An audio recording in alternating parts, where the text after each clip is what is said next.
وأنا ورتا عروس وقف سلامة يا واي يا أنا وعروس لماذا أنا وادي قريسة يو ورتا هلك على الحين أخوها يا وي. عندها بالله مرة واي ورياضيات بادي السلامي إلى هذا روقع علي عاو على شو أبوان شو ويلا أبواب بحال هذا أفرط هذا مركب ترومان.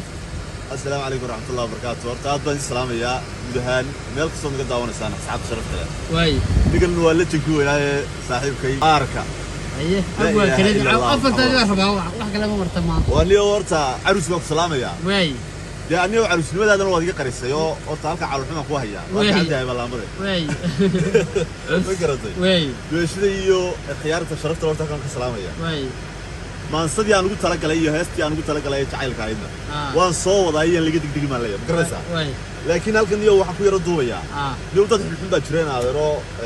maasayra halkan kan ku sameeyay marka aan yaro maasa sameynaya ugu qabatay moogtay baasha واي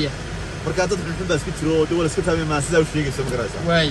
dad waxa ugu liito qof naftiisa duleeyo diin aan ku dhaqmayno dariiqii noloshiisa dawga fiican ka leexshay الله يعيش qof baa dadaalo dunya meel ku aruurshay hatta daarta dunina aanu shaqaysano isku soo dardariyo dawrsi ugu quraabta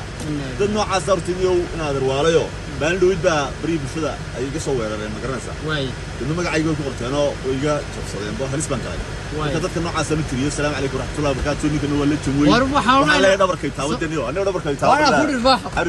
عارف وادي قاعد قدامي والله يصلح يا افربع ابوان كلنا سوف لو قريه انا اقول لكم معاكم عايشه ثاني يا سوف لو ساقونا هذا روق علي وريكم بيداك